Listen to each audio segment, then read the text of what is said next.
Bapak, Ibu, Saudara yang saya sayangi, salam bahagia. Perkenankanlah pada kesempatan ini saya hendak sharing pengalaman kehidupan secara serial tentang makna agama yang saya pahami.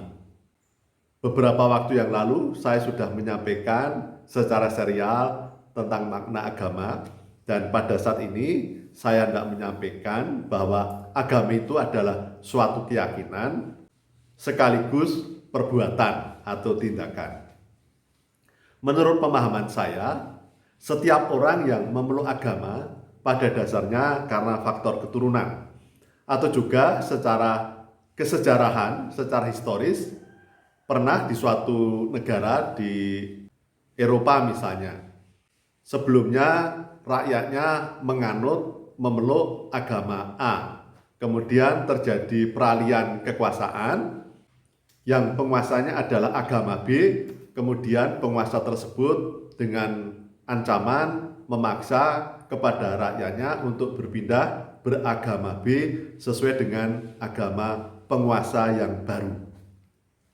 Jadi pada dasarnya setiap orang yang memeluk agama itu karena faktor keturunan. Memang ada satu dua yang kemudian belajar dan kemudian memeluk sesuatu agama sesuai dengan apa yang diperolehnya dengan belajar tentang agama. Saya sendiri beragama karena faktor keturunan. Jadi bagi saya beragama saat ini adalah karena panggilan kehendak Tuhan. Saya beragama yang saya peluk saat ini.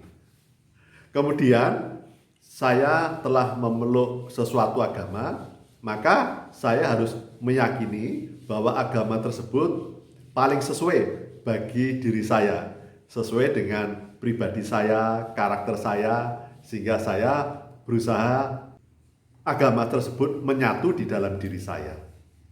Kemudian ketika saya sudah meyakini, mempercayai ajaran-ajaran agama yang saya peluk, maka saya harus berbuat, bertindak dalam hidup saya, berusaha sesuai dengan ajaran-ajaran agama yang saya peluk.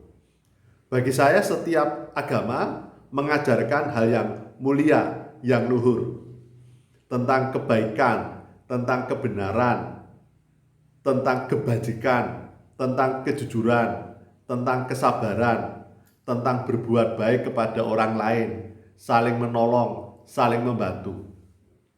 Dan kemudian agama membebaskan dari karakter-karakter yang tidak mulia, yang tidak luhur, yaitu misalnya tentang kemarahan, dengki, iri, kebencian, dendam, ketidaksabaran, mudah tersinggung, dan sebagainya. Oleh karena itu, mengapa agama membuat keteraturan di dalam kehidupan ini.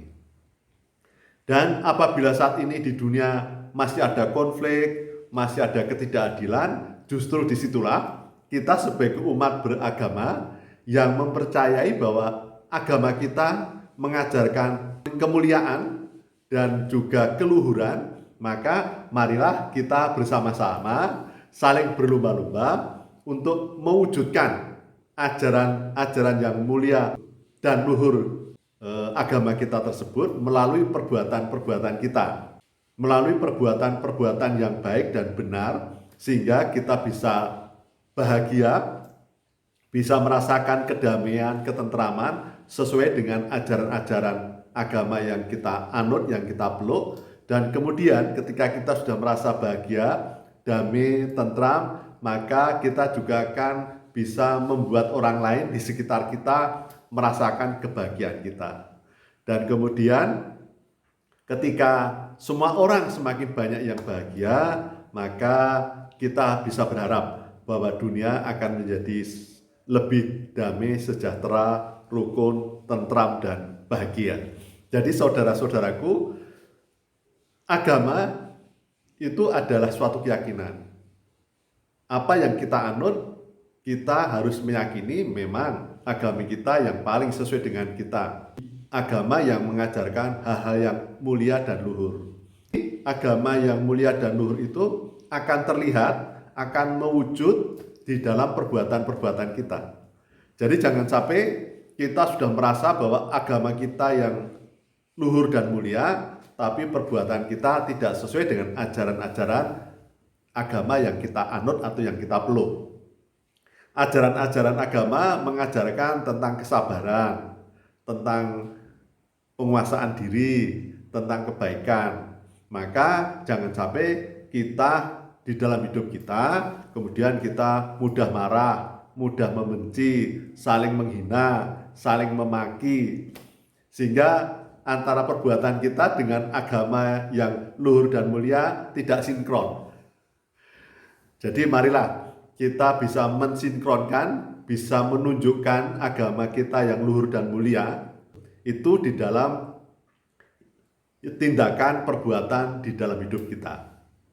Kita berusaha selalu untuk hidup sesuai dengan ajaran-ajaran agama yang kita peluk, ajaran yang mulia dan luhur. Demikian yang dapat saya sampaikan. Salam bahagia.